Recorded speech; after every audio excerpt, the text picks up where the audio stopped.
Good morning, good afternoon, good evening, everyone.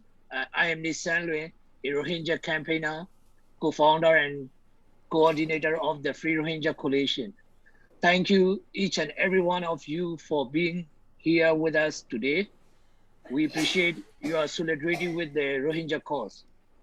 Exactly 4 years ago, the military and the government conducted a massive campaign of violence against us in the pretext of a clearance operation. The whole world witnessed the latest episode in the genocide of Rohingya in Myanmar. Since then, we have been seeking justice, but international justice mechanisms are long-time processes. We are certain we will get justice, but for many Rohingya, the process will outlive them. We would like to urge you all to support by any means you can. Let me brief you about the situation of the Rohingya. You all know that the situation in Myanmar has changed since 1st February. Military dictatorship is back in Myanmar again. Almost 150 Rohingya, 50,000 Rohingya are still confined in the camp in Sittwe and other town in Rakhine State. They have been in the camp for more than 9 years. The remaining about 450,000 are confined in their villages. As usual, since the early 1990s, the people are under strict restriction and the condition is exactly like an open air prison. In Bangladesh, Rohingya refugee want repatriation, but it cannot happen under this military dictatorship. That would be unacceptable and in no way sustainable. So please support our struggle and keep raising your voice against the brutality of the Myanmar military. We want to be free from this oppression, which we have been suffering for more than 4 decades. Again, I would like to thank you all for joining this very important event. Your solidarity means a lot for us. 10 of thousands of my fellow Rohingya in Myanmar and Bangladesh will be listening to your voice. So let me speak in Rohingya language for a minute.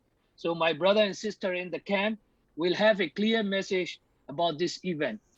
Assalamu alaikum wa rahmatullahi wa barakatuh. Ar Rohingya bay ainakol boin ainakol kemon maza aso onara arkan maza aso onara minute maza kirishara bacha guriyara buzai di aja even yan aralla kan bishe kan fereshani din sar bosor age onara tu 1 million হাসা আছে রোহিঙ্গা 2-3 4 সপ্তাহের ভিতরে বাংলাদেশের মধ্যে দাও বজে গড় ফুরাত দিয়ে মানুষ মারি ফেললে পুরো হয় কলরে ওনের ভিতরে গলা দিয়ে ফুরাত দি ফেললি ইয়ান একটা বিশেষ একটা ফেরেশানির দিন ইন্দিলা ফেরেশানির দিনের মাঝে আর রোহিঙ্গারে সাপোর্ট করত দে এই জিনোসাইডাল স্কলার কল আছে আর এক্সপার্ট কল আছে আর এরে বহুত দিলা মানুষের কল আর সাপোর্ট করত দে আছে তো এই তারা খান honorare aja iba giamade arar even amade Rohingya fati mondila ase de yan Rohingya la ki kore de yan kan short message dibo onara yanore punyo to yan oyede arar even or babote ata. So now please allow me to play a 1 minute 20-second audio visual clip made to mark this genocide memorial event.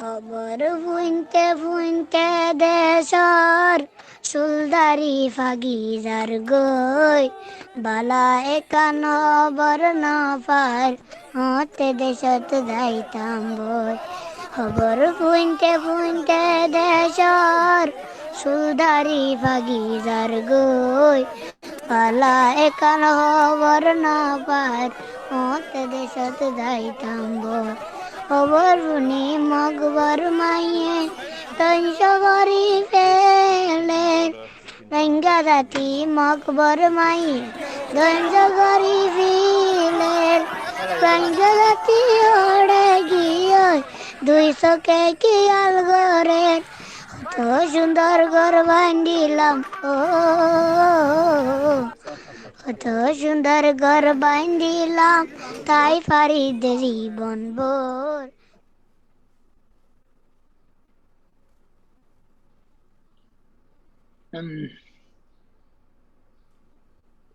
Now I would like to request my brother Dr. Zani to invite Burmese dissident and renowned singer Kumo on. Thank you. Yeah. Good morning, good evening, and good afternoon to everybody. Komonan is an iconic and most acclaimed dissident Burmese musician, contemporary with me, and he had performed solidarity music for the Rohingya in 2015 at a very prestigious venue, the Norwegian Nobel Institute, when the word Rohingya was bitterly and popularly rejected by our own fellow Burmese back in Burma, including Aung San Suu Kyi. And Moan has stuck to his gun and has been a very principled dissident over the last 30 plus years. And he is from a Kachin state. He offers his art as an act of solidarity. So please welcome Komoan. He will be singing just one number, is Let There Be Light for the survivors of Rohingya genocide. Kumar. Hello, thank you. Hello everyone. I would like to sing a song called Limbazi Shinimi in Burmese, composed by Koyen Luen. And also to my fellow Rohingya people who are listening, Minglawa Alo, no Kamyaru Atwet, no di Limbazi Shinimi, no Mia Chindi, Kamyaru was so big. That suit down let it by the Kamyaru, the Bawari, Yanchamo, New Tribu, he will be the changing the general season of Sagan View.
mele loka dama shidere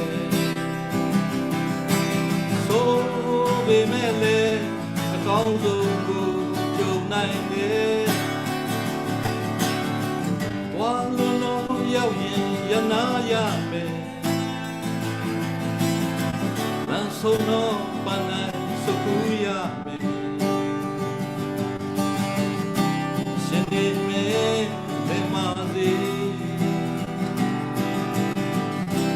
Young G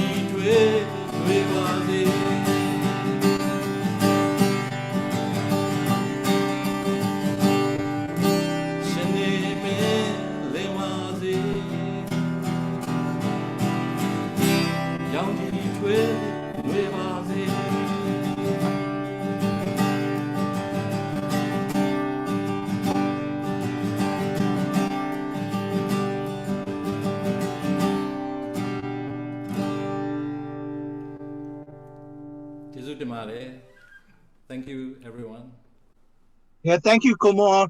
He just performed this solidarity song from undisclosed, essentially a hiding place inside Burma. He emerged alongside a younger generation dissidents during the early days of Nueu Tolanye, or early spring revolution in Burma.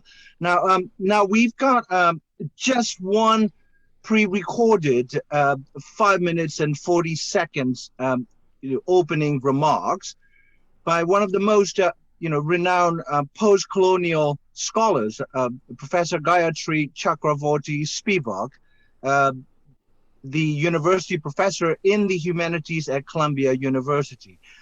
She has a physiotherapy appointment that conflicts with our event, so we recorded it 2 nights ago.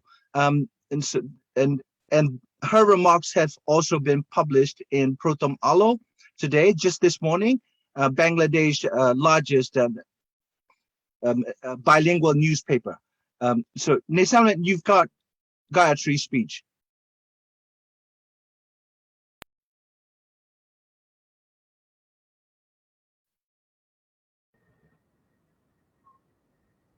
I do not want to memorialize genocide. I want to celebrate life. I do not want to speak to an abstract international community. I want to speak to my Rohingya brothers and sisters and talk to them about a possible future. It is the unacknowledged genocide that has made it impossible for me to do what I want to do today. I don't think our conscience needs to go to legal definitions to acknowledge that the Rohingya is killed simply because she is a Rohingya. By common sense, that is genocide. But we must have an international legal acknowledgement in order for the possibility of legal redress to begin. At least since 2017, they are killed and their land destroyed, so that their name can be extinguished from the place where they have hung around in one way or another before any idea of the nation state. Genocide of the Rohingya has been acknowledged by the United Nations, even by the Congress of the United States, but it cannot be acknowledged by the International Criminal Court. Subterfuges are brought up regularly. Capital investment is also involved there. Greed combines with prejudice, and nationalism is ethnicized. This is a global problem. Ethnicized nationalism destroys what is politely called illegal immigrants. Citizenship redefined. To greed and ethnicity is added sex. Genocide and land grab plus greed adds brutal rape and castration as spectacle, as weapon. Rape as weapon is also declared by the United Nations. Plenty of videographic evidence, with no more than voyeuristic use, it seems. Rather listen to a Rohingya brother speak in rage. I wish I could play it for you. They themselves describe their condition as subhuman, as Nasiruddin with 500 plus hours of videos can witness. Therefore, we must not think of the international acknowledgement of genocide, which will make it politically possible for the Rohingya to be established on their own ground, as an end, but as a beginning. No access to being human is possible unless the children can be trained. Remember, subhuman. No access to being human is possible unless the children can be trained in the intuitions of democracy, which is the awareness of other people. I am dreaming the impossible dream of citizenship. The Rohingya, when they are in that position, their vote cannot be up for sale. It is only for the sake of that impossible dream that I exhort the international community not so much to memorialize, but to acknowledge genocide and at the same time insist on divestiture. We must be able to think of the time after this acknowledgement is made and the Rohingya are more stable.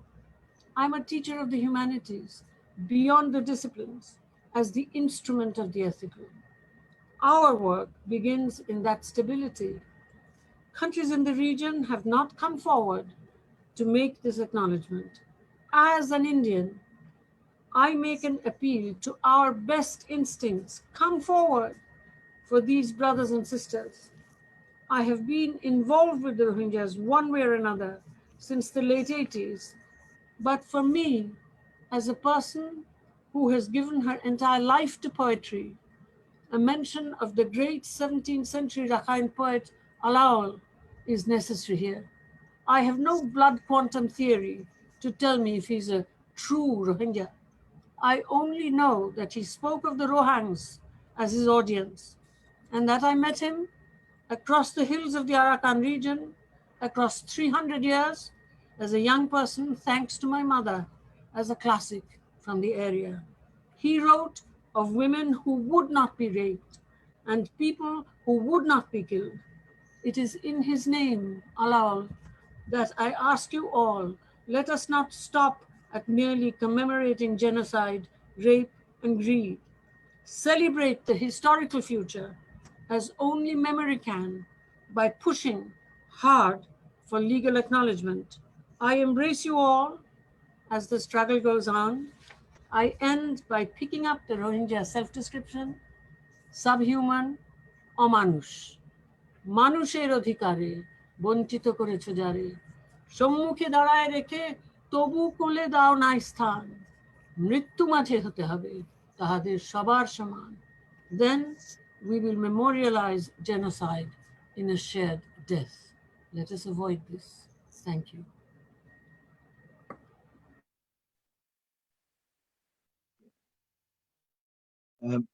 Now we have someone who can make a great contribution to Rohingyas receiving international legal acknowledgement. Nicholas Komjian was appointed by the Secretary General as the first head of the independent investigative mechanism for Myanmar. It's a combination of crime archives and a legal office that will prepare future the trial cases pertaining to Burma, going beyond Rohingya. But Rohingya was the impetus behind creation of this legal mechanism. Nicholas has held a very important and influential legal positions within the international justice mechanism. The most recent one, before he became the head of IIMM, he was the international co-counsel in the tribunal against Khmer Rouge, and I think he has been successfully able to convince the court that the Pol Pot regime had committed nothing less than genocide, and the brother number 2 just died while his appeal against genocide ruling was still in progress. Without further ado, Nicholas.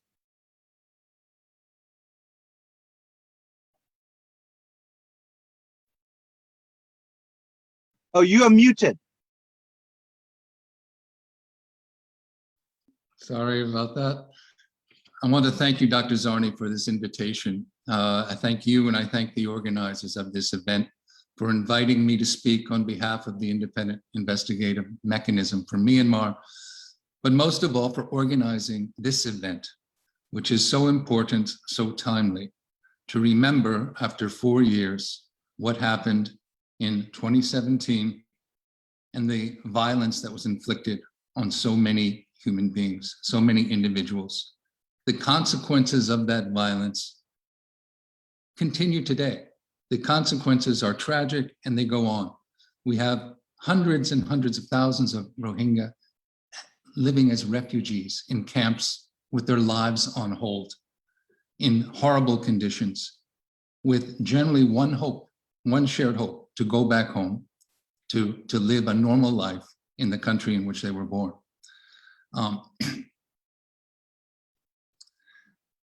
The world, unfortunately, is full of tragic events and suffering. And we've seen that recently. For example, the news headlines that dominate this week is Afghanistan.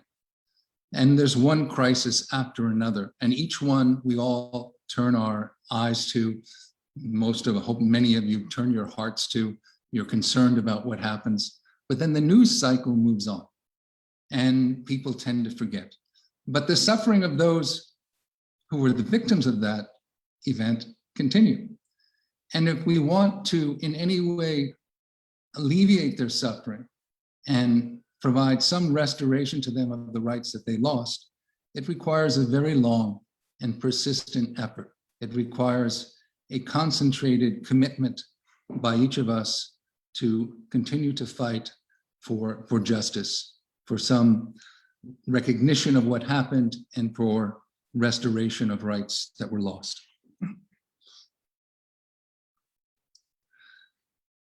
One of the things we've also learned is that when these events happen with no consequences, when impunity, when the perpetrators are allowed to enjoy impunity, it's not just the last group that suffered that continues to suffer.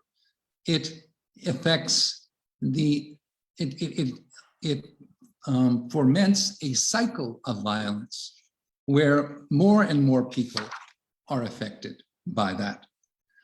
So we see that today tragically in Myanmar, where the way that the military forces acted in 2017 and the impunity that they deserve, that they enjoyed, the impunity that they enjoyed for those crimes to date, has led to, I think most of us would recognize, to much of the situation today, where there's a belief that they are above the law and that they will never face justice for crimes that occurred.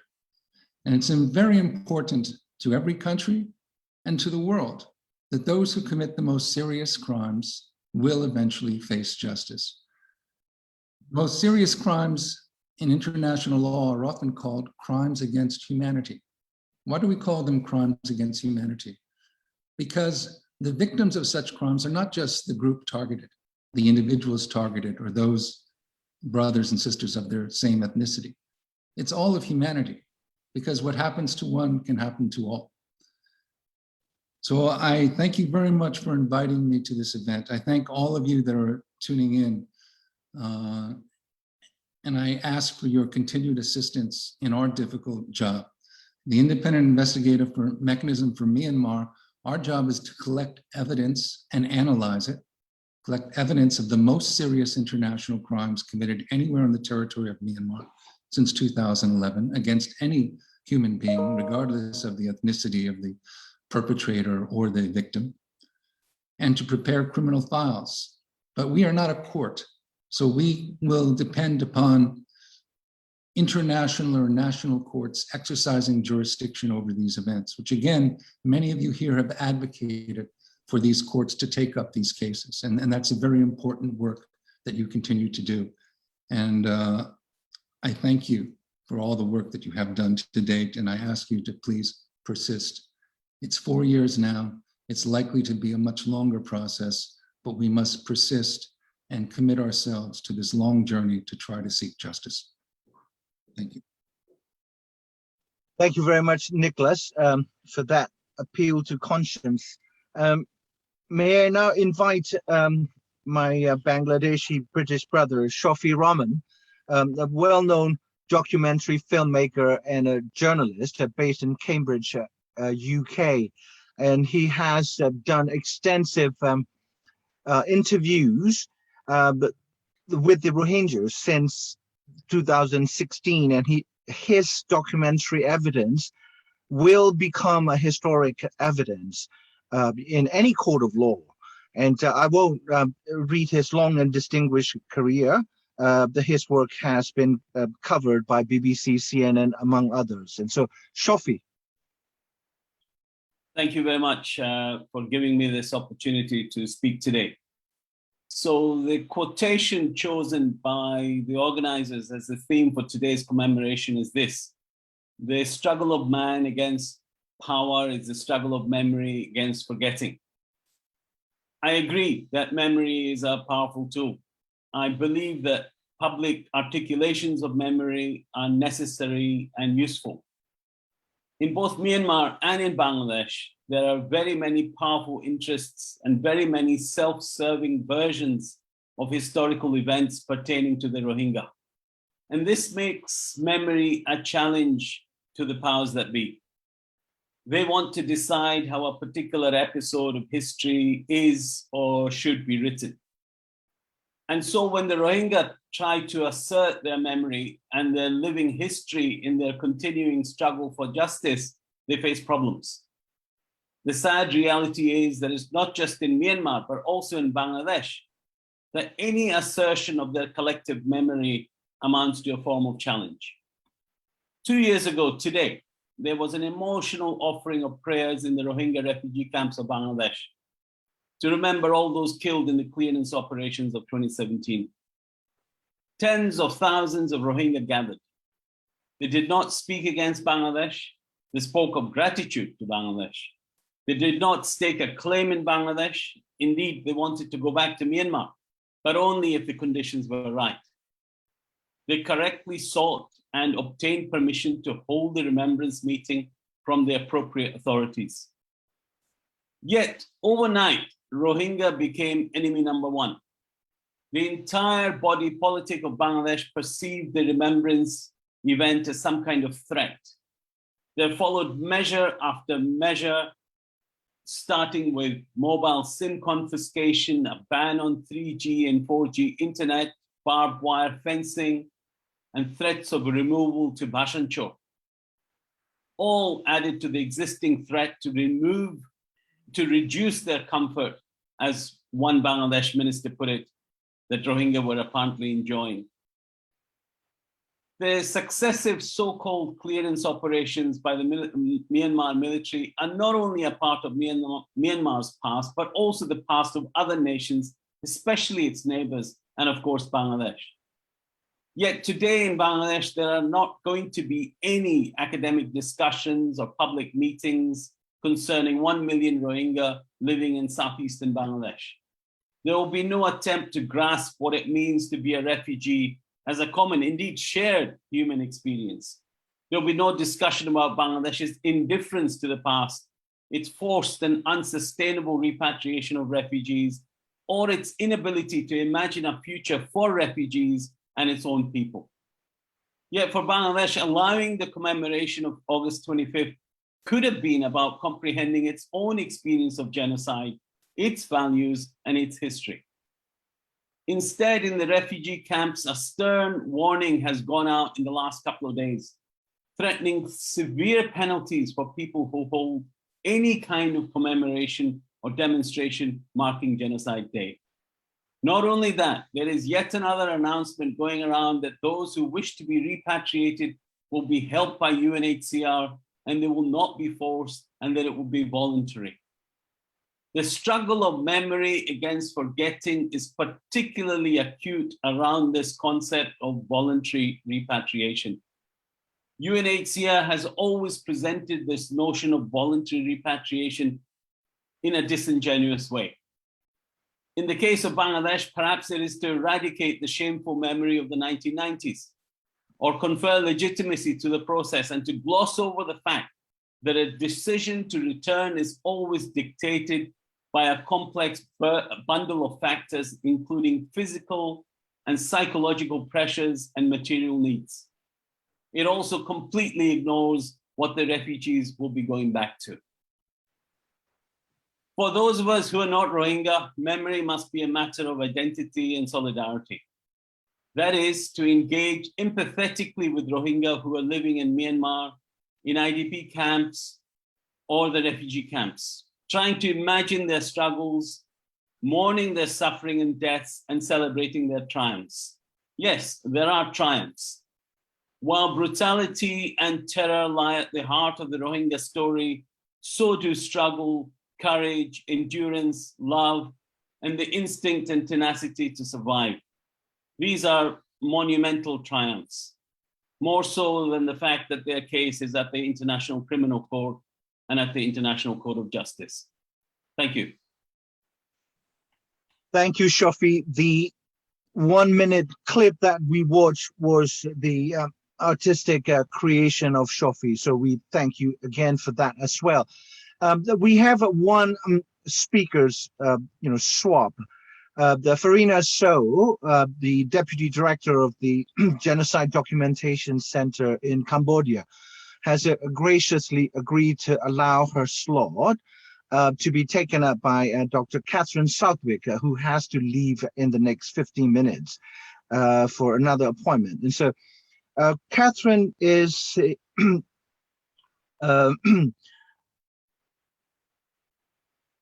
it's a very fresh PhD. Who finished her PhD during the lockdown on the theory of rule of law, international law, rule of law at the National University of Singapore. Has worked in a number of important places, including Office of the Prosecutor in the International Tribunal on former Yugoslavia. And she is a very international person and has lent her genuine solidarity with the Rohingyas and other oppressed minorities in Burma. She's traveled widely in support of Rohingya cause. May I now give the floor to Catherine. Thank you. Can you hear me okay? Yes. Good morning, especially to the Rohingya who are watching from Washington, DC.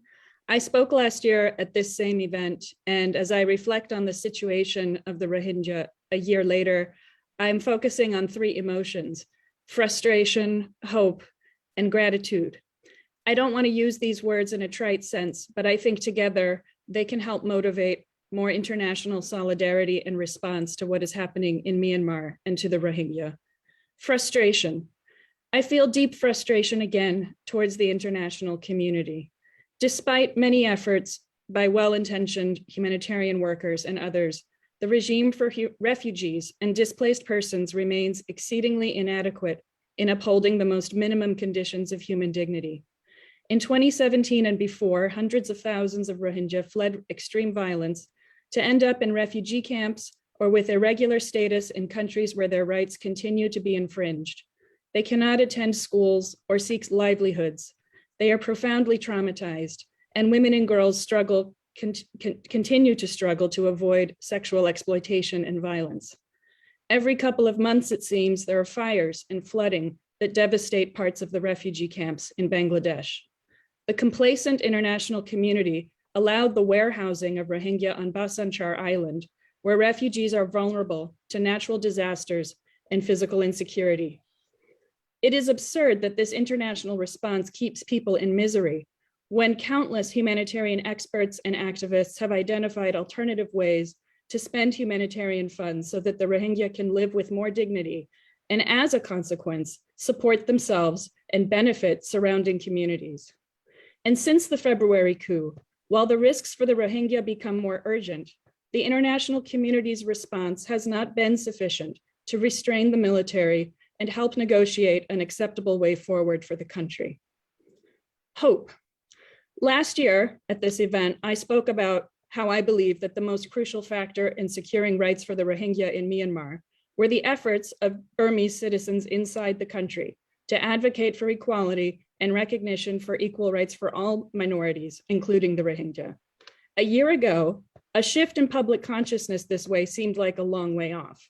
But since the coup, as I imagine some of you have seen, the extent of Burmese support for equal rights has really been stunning. The National Unity Government has articulated an inclusive democratic vision, and prominent representatives have supported justice and repatriation for the Rohingya. Many have issued apologies to the Rohingya for not doing more to protect and stand up for you in the past. Gratitude. Much has been said and written about the urgent needs of the Rohingya inside and outside Myanmar. Fulfilling these needs requires us to embrace your full humanity and channel the resources accordingly. But doing that means recognizing that Myanmar and the rest of the world also needs the Rohingya, because Rohingya activism, which has translated into the legal cases at the ICJ, the International Criminal Court, Argentina, other international bodies, has played a significant role in awakening and shaping recent Burmese activism for democracy and inclusion in Myanmar. Numerous Burmese activists today now speak with eloquence and authority about rule of law and human rights.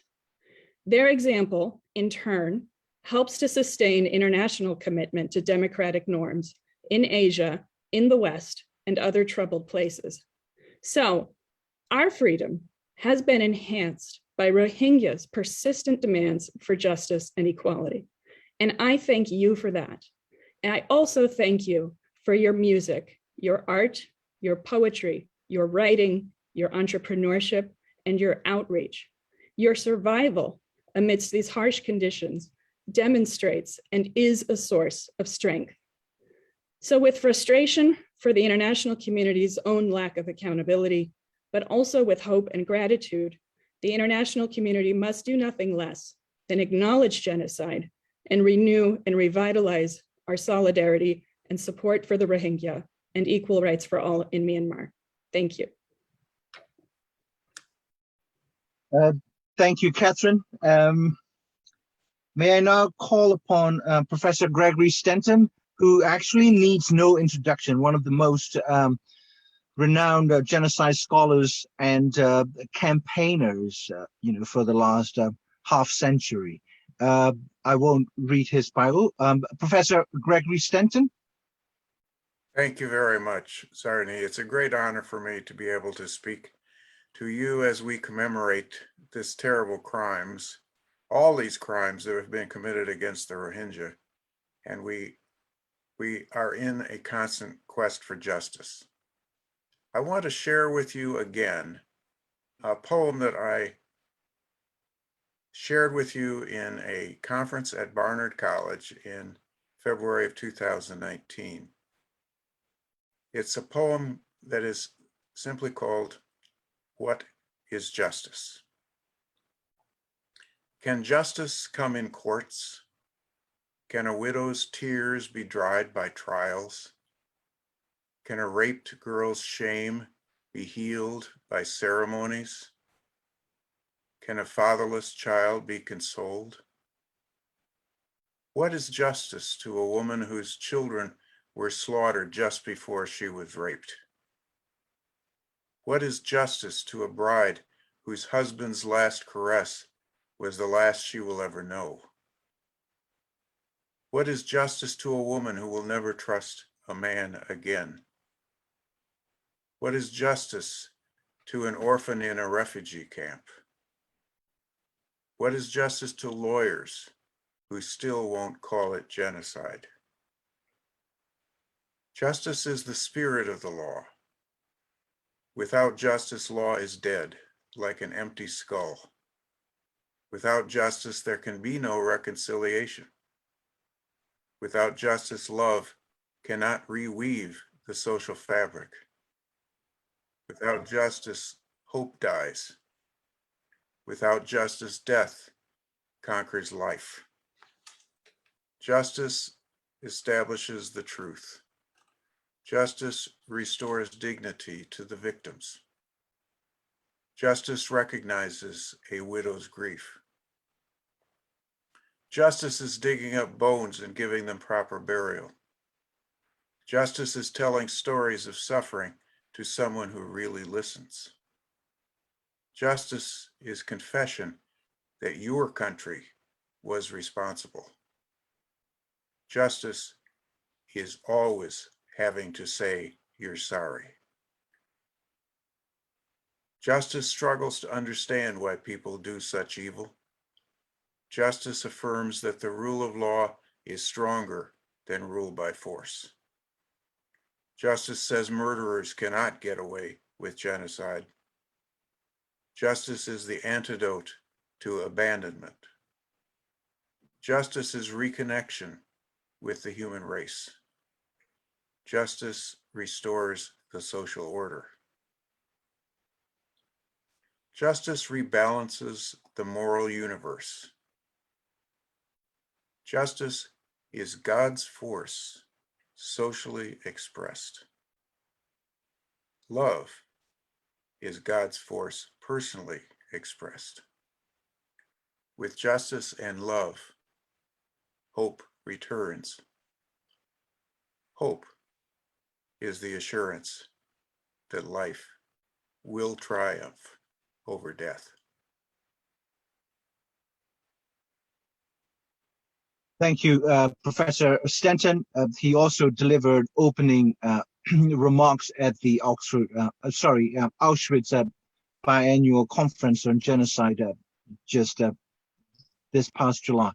Now, may I now call upon Professor Penny Green, who is one of the leading scholars in international criminology. She is head of the Department of Law and one of the key authors of the early report, Countdown to Annihilation, Genocide in Myanmar. Penny? Thanks very much, Sani. Salam alaikum to all our Rohingya friends watching. It's been 8 years since my team at the International State Crime Initiative and I first entered the Burmese Rohingya detention camps in Sitwe and Marau and confronted what Zani and Cowley have called the slow burning genocide. The horrors of those camps left us all deeply marked, but determined to use our academic privilege to both understand and expose the genocide. We conducted our fieldwork in Burma primarily in Rakhine State between 2013 and 15, and in the Bangladesh refugee camps in late October 2017. Temporally, these fieldwork sites represent different key stages in the genocide process. In Burma, we witnessed the concurrent stages of institutionalized and state-sponsored stigmatization, targeted violence, isolation, ghettoization, and systematic weakening. And in Bangladesh, we were confronted with the penultimate stage of the genocide, the human consequences of mass annihilation, and a deeper understanding of the Burmese government's continuing campaign of erasure, denial, and reorganization in Rakhine State. It's important that we not only remember the events of August 2017 today and honor those Rohingya whose lives and futures were destroyed in a matter of days, but that we understand that this is a genocide that long preceded 2017 and that it continues today, not only in terms of the impact on the lives of Rohingya, but in terms of the state crimes which the Burmese government and now dictatorship, with the support from regional states, as Shafi made so clear in terms of Bangladesh, continues to perpetrate. Challenging continuing genocidal processes requires struggles on a number of fronts. What I would say as we commemorate the terrible events of 2017 and all those leading up to it, is to be careful placing singular faith in institutions which have already failed us.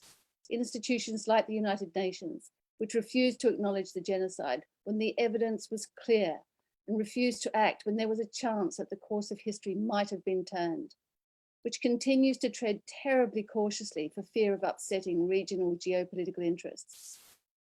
Do not imagine that the international courts, the ICJ and the ICC, will deliver any real form of justice, the kind of justice that results in freedom and prosperity for victims and meaningful sanctions against perpetrators. International law is notoriously and empirically ineffectual in the prevention and punishment of state crime, a fact governments are both well aware of and rely upon. Genocidal states hide safely behind law.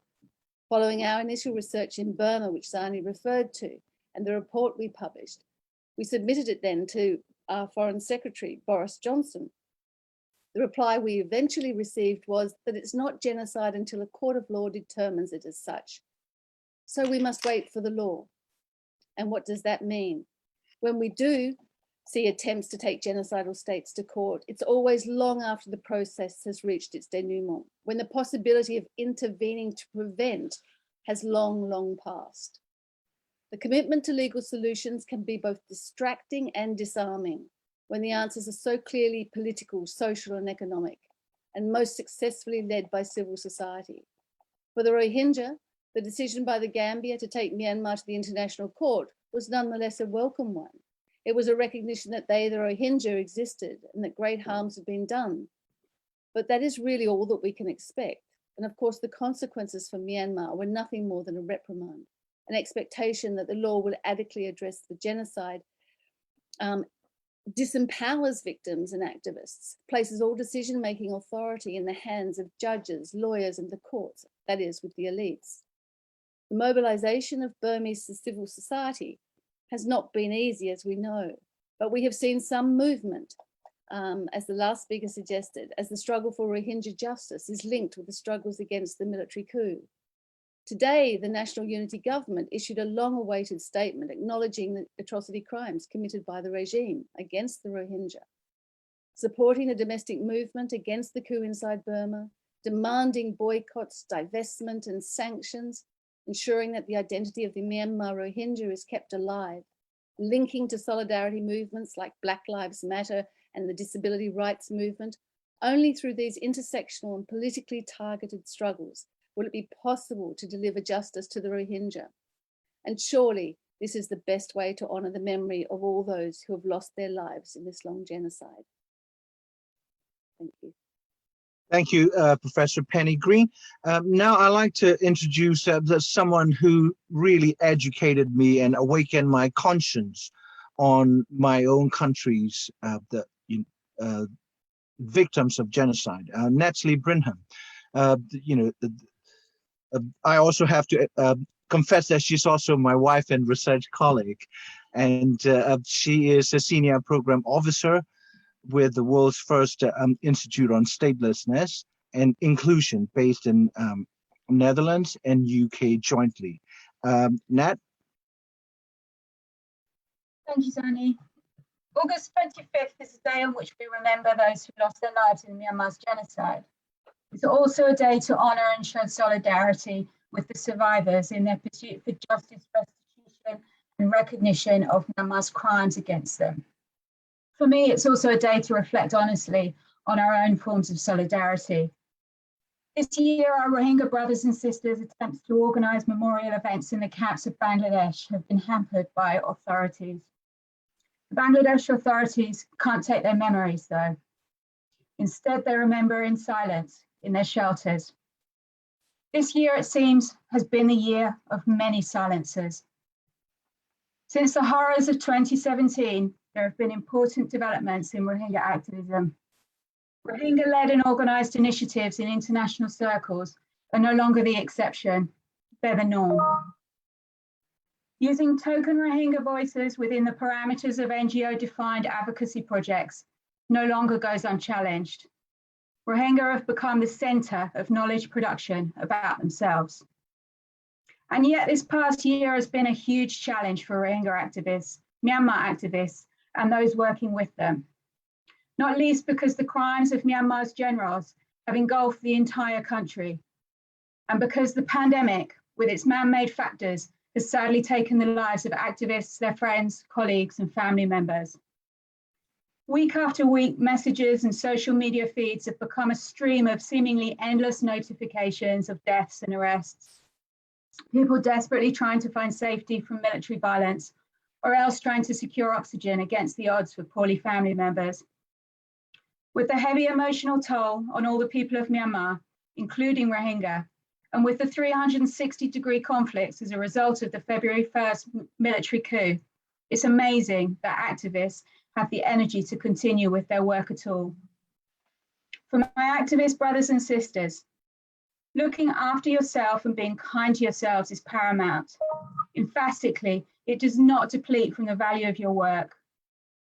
As outsiders, our solidarity can also mean not judging you for your ways of grieving, for your rage, your anger, your despondency, not judging you for the way you choose to fight back, or who you choose to fight back with, or choose not to join forces with, or for the silences you choose to hold.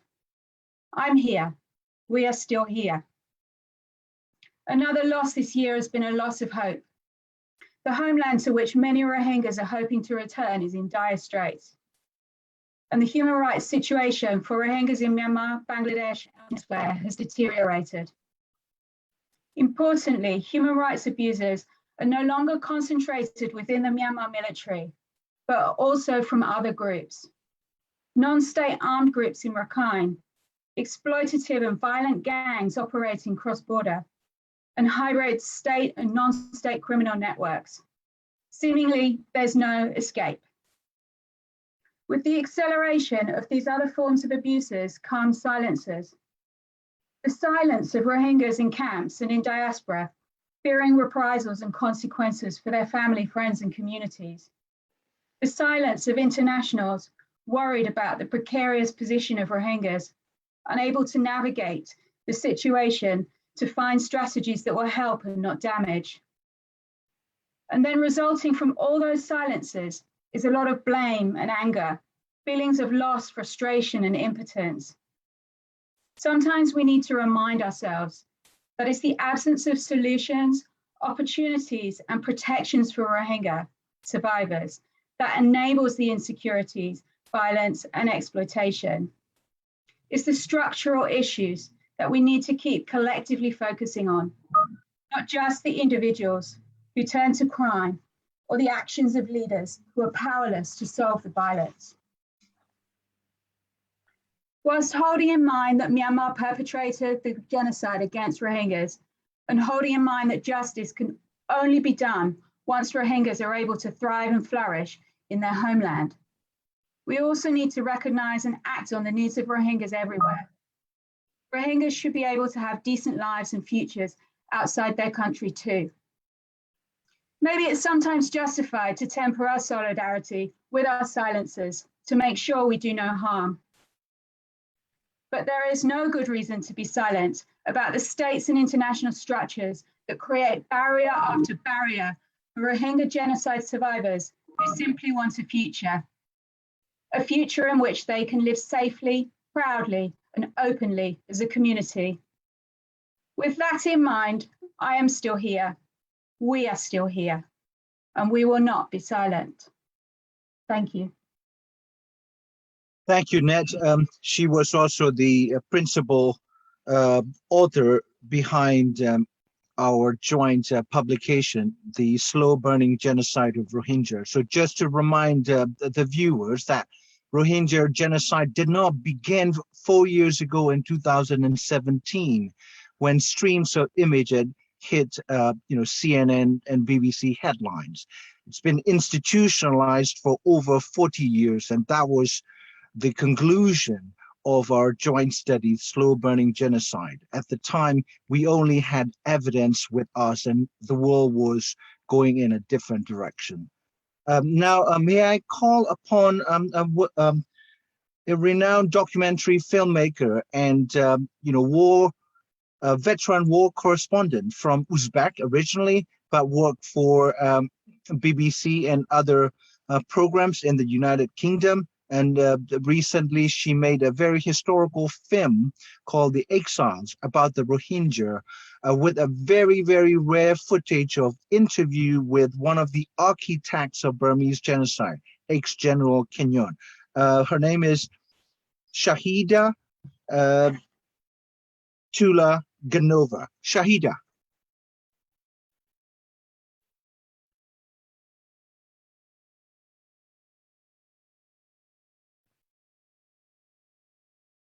You are muted. You are muted. Oh, sorry. I would like to start with commemorating and remembering all these victims of Rohingya genocide throughout this decades of persecution in Burma. And Zarni, you're absolutely right. The world was shocked 4 years ago when they're seeing these epic images of people crossing the river. And that was communicated, that's what media does, that brings up images and stirs the attention. The purpose of my film was to tell the story not of what happened 4 years ago, but what happened before. Because every single genocide of things like this doesn't happen overnight. And I always keep saying that. There's always a system behind it. But whatever happened in 2017 is not the end. Whatever happens in Bangladesh refugee camps is not the end. I see it as a continuation of genocide. Even if people escape the persecution, atrocities, and death, it doesn't mean that their ordeal has finished. If people are still in the refugee camps in horrible conditions like this, I consider this as a continuation of genocide. And actually, I'm very sorry to say, the whole world is participating in it. If before we could only blame Burmese military for persecuting and killing the Rohingya, now we're all complicit in the genocidal policies because we're not doing anything to stop them being in the refugee camps. We're not doing enough to send them back home. And the world leaders, and especially regional countries, are totally failing the Rohingyas and the Burmese people in not doing enough to put pressure on the Burmese government and the military to allow the Rohingyas to go home. And this is a shame. And unfortunately, during my long career, I've seen a lot of crises like this, and not many of them has been resolved. But we cannot make this continue to happen. The world response to any refugee crisis is basically putting refugees in the camps, conserve them with their problems, and forget about it till something else major happens. This should be stopped. It's unsustainable. We're dealing now with another crisis in Afghanistan with the same stream of refugees, and they're going to be in the same boat. It comes over and over again.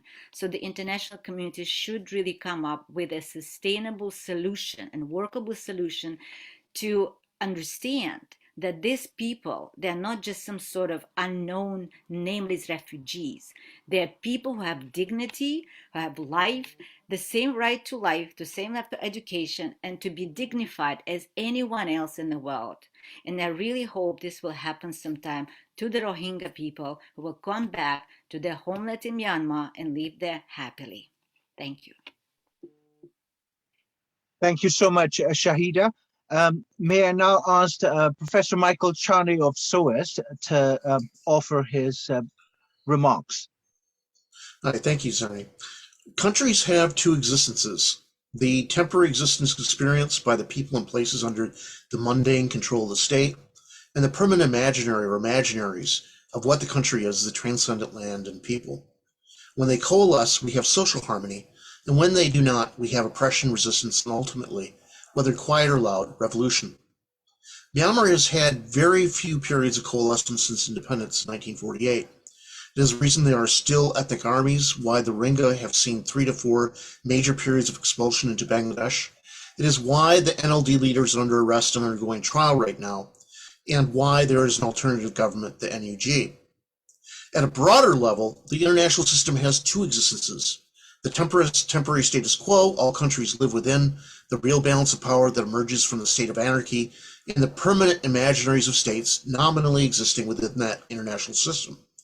Again, when they are coterminous, we have harmony, and when they are not, we have imperialism, resistance, and ultimately a new international system. It is the reason why the international liberal order is being undone right now, why the PRC faces off against the Quad, one to subvert the international rules-based order and the other to reinforce it. It is the indirect reason why no external power other than the PRC will ever intervene in Myanmar, why ASEAN will not do anything meaningful regarding the country, and why Min Aung Hlaing has nothing to fear from anyone, anywhere outside of Myanmar. These two levels of existences, at the country level, international system level, see change at different speeds. At the country level, change can come quick, and the international level movement is more glacial, and their interrelationship is asymmetric. Country change does not usually bring changes to the international system, but changes to the international system can bring a wave of changed countries. For example, what occurred with the end of the Cold War and the formerly supposed end of history with the victory of liberal democracies. In other words, the current state of multiple existences of the mundane and the imaginaries mean that the Rohingya are not going anywhere other than deeper into the refugee camps in Bangladesh. This is not a replay of earlier periods of expulsion. This is their new mundane reality 4 years on now since August 2017, the anniversary we're remembering now. Men online state suits well the current condition of the international system, and that system is so weakened that it cannot extend liberal democracy to Afghanistan or save the Uyghurs, much less unseat the domino or force it into real political change. So my short talk here today is to reverse my historian's lens from the past to the present, to speculate on what I believe I know of what has happened so many times before in many different systems and countries, to promise only a dismal picture of the future. Those that seek a solution to the Rohingya condition and international solutions will not find it until there is a change in the current international system. And as I've said, this change is likely to be glacial, even if it moves in the right direction at all. The solution can only happen with country-level revolution. And I mean here regime change, not necessarily violence, which I'm not free to advocate. And this will have to occur facing not only the opposition of the domino, but also with a clear understanding that outside help, support from other states in the international system, will be weak or non-existent. The Rohingya cannot achieve this on their own, just as the NUG cannot achieve this on their own. The international system is positioned for more external support to be given to the men online regime, regardless of sanctions, as we have a weak, porous, and divided international system. A revolution in the international system might, of course, make change more immediately realizable someday to Myanmar, or it may make things even worse. But the only short-term path to bringing the mundane existence of Myanmar into line with the best imaginaries of Myanmar is nothing short of state change within the country. Thank you very much. Thank you, Mike. May I now ask Farina So, the Deputy Director of Genocide Documentation Center in Cambodia, to deliver her remarks. Farina is a noted Cambodian genocide scholar and campaigner doing her PhD at the University of Massachusetts at Amherst, I believe. And she is also author of a number of very important monographs and articles, including The Hijab of Cambodia, Memories of Cham Muslim Women After the Khmer Rouge.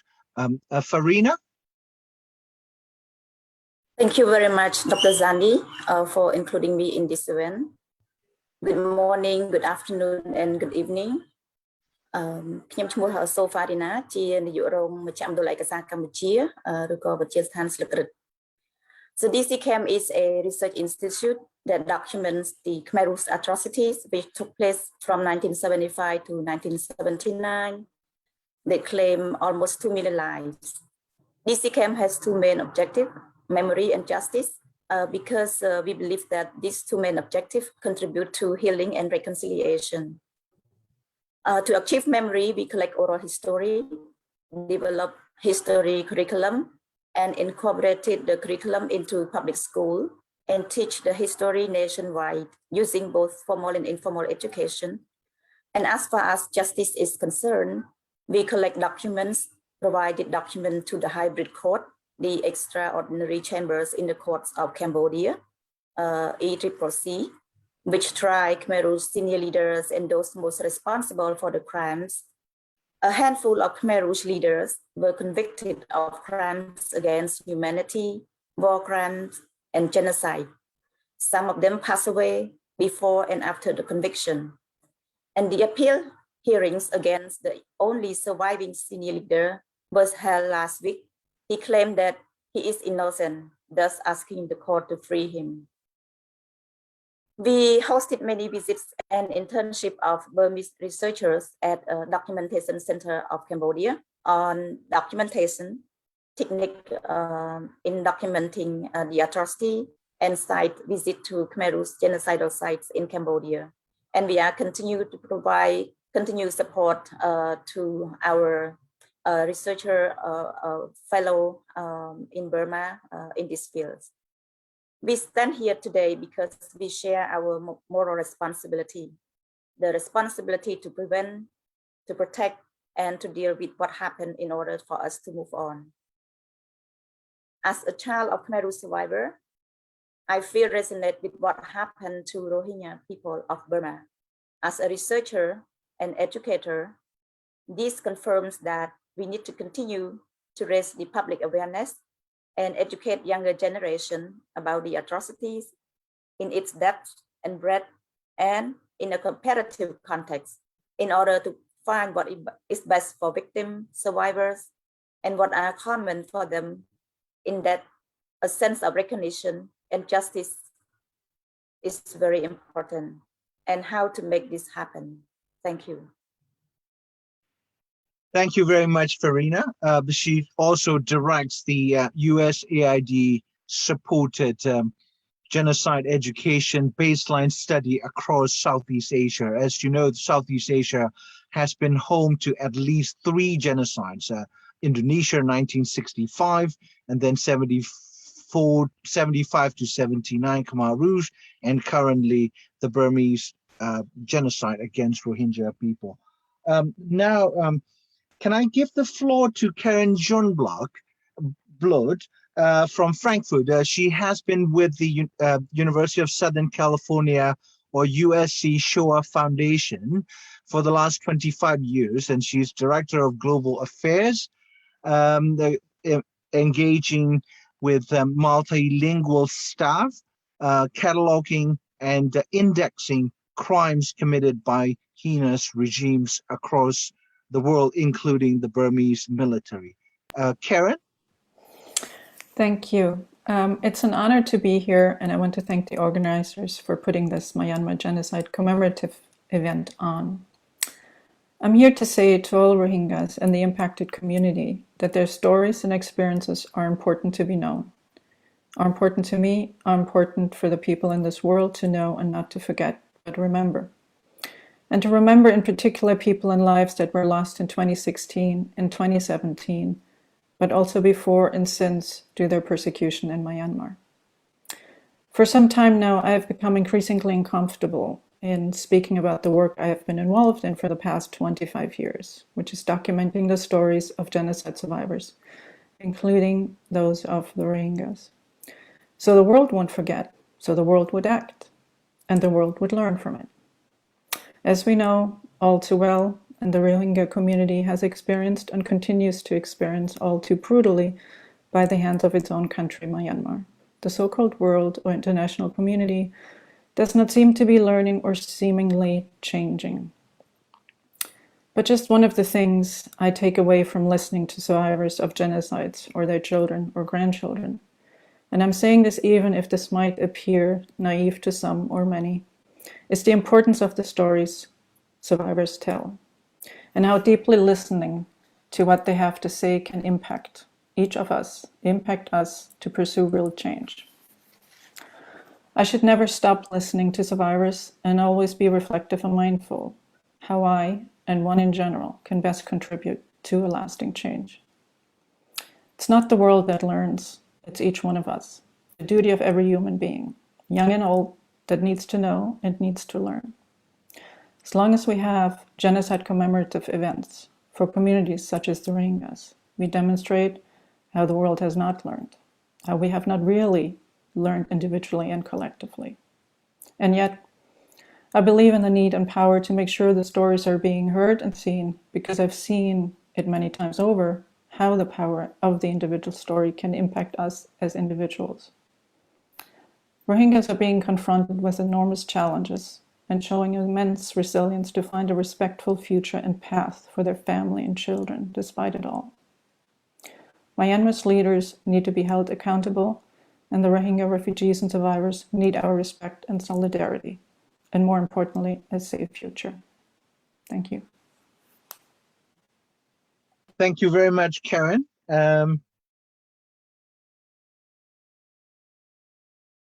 Can I ask Professor John Packer to deliver his remarks? And Professor Packer is Director of the Human Rights Research and Education Center, and Neuberger Giesen Professor of International Conflict Resolution in the Faculty of Law at the University of Ottawa in Canada. And he was the first, or one of the earliest, legal assistant to the United Nations Special Rapporteur on Human Rights Situation in Myanmar. The mandate was established, in 1994-95, and John has been a staunch advocate of recognition of genocide for the Rohingya people, and he has also worked on producing credible reports on China's genocide against Uyghur people. John? Thank you, Zarni, and thank you for the opportunity also, Nesan Nguyen, for the possibility to join with this group of dedicated advocates, scholars, journalists, and others on this important day. I'm deeply honored to join you. Just to say that the rapporteurship on human rights in Burma, as it was then, and then Myanmar, was established in 1992 after the confidential procedure, which had been conducted for 3 years under what's known as the 1503 procedure in the UN. So that is to say that for more than 30 years, the United Nations has been publicly reporting on the situation, to connect with previous speakers. This is not any situation which caught anybody by surprise or was out of view or even unknown in terms of genocide, which was immediately invoked as a framework of legal obligations on Myanmar in 1992. Let me, in the few moments I have, just share a few remarks. As has been observed, today is the 4th anniversary, that is to say, for the new generation of victims of genocide since the Exodus, which is the 5th exodus, mass exodus of Rohingya, which took place on 25 August 2017. But this is now the 3rd generation of victims of genocide, Rohingya victims of genocide. And this is really unfathomable for most of the world to sit and observe and essentially do very little to respond. I'm glad that the title today, or the focus, is on the struggle of memory against forgetting. This is, of course, a struggle of good over evil, of justice against injustice, and decency against indecency. It is a struggle for universal human dignity. And I want to emphasize it's therefore a struggle for each of us and for everyone. This is a universal struggle in a world in which we become ever closer, in a complex, independent world that the technology now allows us in real time to be together, like now, to see immediately how everyone is responding or not responding, and therefore to underline the moral imperative to act. The question, in my view, is a question to ourselves, a question of our place, our relations, not just to be empathetic towards others, to see ourselves in others' suffering and to recognize it, but to act upon it, to name it what it is, and to respond in behavioral terms, and not only in sympathetic terms. Reference has been made that today the world has its eye attracted to the unfolding disaster in Afghanistan, which has been, I would say, also unfolding for a long period of time. And it holds the attention of others for immediate fear, for known and unknown risks. And the discussion in many places is about our responsibility. That responsibility is owed also to Rohingya. And it extends to all of us, and especially so for those who have engaged and have reached out, and therefore we carry additional responsibility. I'm speaking from Ottawa, Canada, and I would like to comment very briefly on that. Not only is our obligation towards those who are suffering to extend humanitarian and immediate sustenance, aid and support, but our obligation is also a legal obligation Canada is a party to the Genocide Convention, along with 151 other states beyond Myanmar. And we have recognized, Canada has recognized officially this genocide since 2018. That entails an actual duty on Canada and those others in the face of known risk of genocide to act to prevent the ongoing genocide or to act to diminish the risks. Therefore, every day that we are not acting, we are now in violation of that duty. We are now in violation of our obligations. In the absence of time, let me just emphasize 3 actions in which we may, and Canada specifically, absolutely can, and I would argue is duty bound to respond. 3 actions which are easy and are immediate, may be taken now.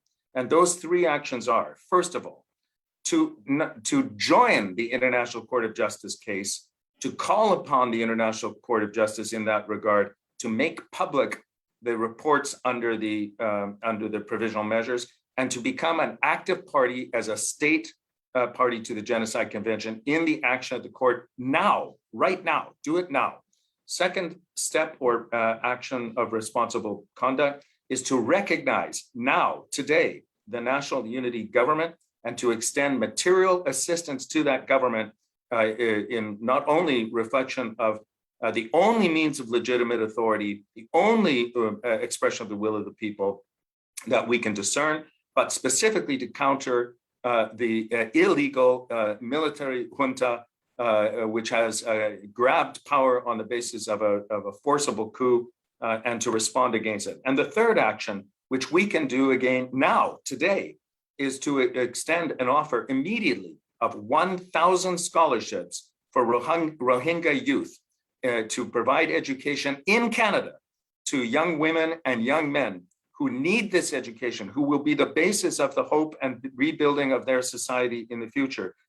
This can be done now. We have regimes in place to do it. And I call upon, therefore, Canada, which contributed to the world and tends to pat itself on the back for this notion of the responsibility to protect. This would be an act of responsibility. These would be conducts commensurate with the responsibility to prevent the ongoing genocide and to vindicate Canadian duty. I call upon Canada and all governments to act responsibly, to act now, and to take such conduct. Thank you for allowing me to join today. Thank you, Professor Pecker. Michael Chane was seconding your call for 3 concrete things, especially the 1,000 scholarships to Rohingyas from Canada. Now, I have a pleasure to invite Professor Dina Siddiqui, professor in liberal studies at Columbia University, and she has been a staunch supporter of Rohingya cause, and she wrote and published a paper entitled "Weaponizing Paperwork: Rohingya Belonging and Statelessness." That came out of our Columbia University Barnard College conference in February of 2018. Professor Siddiqui? Thank you so much, Sarni, for inviting me. I'm going to speak for a couple of minutes in Bangla first. আমার রোহিঙ্গা ভাই বোন যারা আছেন ছড়িয়ে ছিটে শুনছেন নানা জায়গা থেকে, আপনাদের সকলের সাথে আমি সংহতি জানিয়ে শুরু করছি। আপনাদের পাশে আমরা আছি, যতই আমাদের বাংলাদেশী সরকার, বাংলাদেশী রাষ্ট্র, যতই আপনাদের স্মৃতি এবং আপনাদের ইতিহাস ভুলে যেতে চায়, মুছে যেতে চায়, আপনারা মনে রাখবেন যে আমার মতো মানুষও আছে বাংলাদেশে। আপনারা যাতে মানুষ হয়ে বাঁচতে পারেন, মানুষ হয়ে অধিকার রাখতে পারেন, তার জন্য আমরাও সংগ্রাম করছি। ওকে, আমি এখন বাকিটা ইংরেজিতে বলবো। I spoke here last year, and here we are again. And as somebody who is from Bangladesh, who isn't an active advocate in that sense, who is a scholar, who's had to confront the Rohingya issue because I'm from Bangladesh, it's a little bit hard to know what to say that will be meaningful anymore, because so much has been said and written on the continual genocidal violence and dispossessions, on the failures of the international community, on the weaponizing of war. I could go on, and I'm confronted with all questions about solidarity. What does it mean 4 years after? And not just 4 years, many, many years. And what do we do with our government's complicity? The events, Afghanistan has come up, and for me, Afghanistan has been very much on my mind as I thought about today, because the way in which events have unfolded in Afghanistan and the way in which events have been narrated about why we are where we are in Afghanistan has reminded me of how critical the theme of the event is on the politics of remembering, on forgetting, on the silences and silencing of history. What we see in Afghanistan, it's a reminder of how some histories of violence have been very selectively invoked, and others of imperial violence have simply been erased. As the international community, as other people have said, to work one more on these very tired responses to refugees, which may or may not go anywhere, as we know. So I think refusing to remember the very long histories that make genocides or genocidal conditions is really, really important if we want to move forward. And this refusal to remember is not just on the part of the Myanmar state, but also the Bangladeshi state, as several of the speakers have spoken to, because we know about how the Bangladeshi state is now basically clamping down on any kind of referral to the past, any kind of remembering. It wants to forget. We've heard about the rallies in the camp that were closed down, the big commemoration 2 years ago, and the consequences Rohingyas in camps faced. Last week, I heard the T-shirts that were printed to commemorate the genocide were confiscated again by Bangladeshi authorities. So there is an effort, and it's not just by the Burmese government, it's by the Bangladeshi government to silence and to have history written in a certain, thought about in a certain way that makes it easier for the government to make certain political decisions. And even the government is constantly not naming the Rohingya in the agreements that it has with the Myanmar government. The Rohingya are not named as such. So Rohingya subjectivity is extinguished even as they are trying to force the Rohingya back. I just want to say that people have spoken about justice and accountability, and what we see in Afghanistan is that because there's such a narrow focus on a particular kind of violence, there is no justice, there's no accountability for what happened in the 20 or 40 years before, and we don't want that to happen. I think if we want to move forward, we have to have a reckoning with the past and with the politics, with Rohingya stories of their past.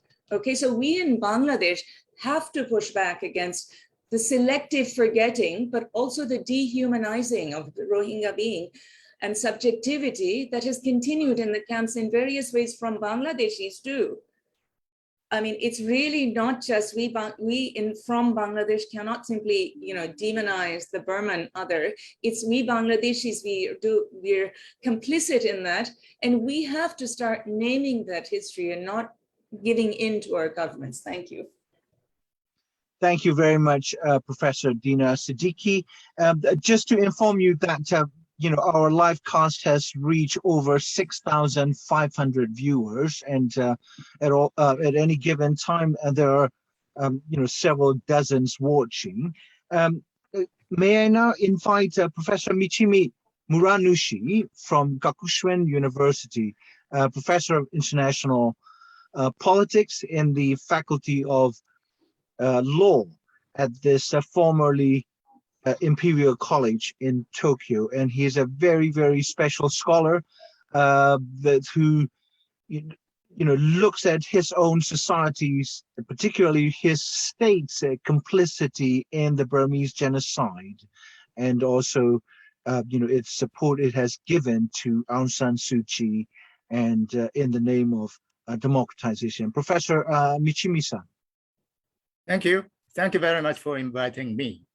The title of my speech is Questions for Aung San Suu Kyi, who is now, in a sense, free. The Philippines Foreign Secretary Teodoro Locsin raised his voice expressing his view in YouTube after the coup that the fall of Aung San Suu Kyi was a consequence of excessive criticism by the West. What he means is that the West should have been abstemious in its condemnation of Myanmar on the issue of Rakhine and should be ashamed of having weakened Aung San Suu Kyi when she was doing her best.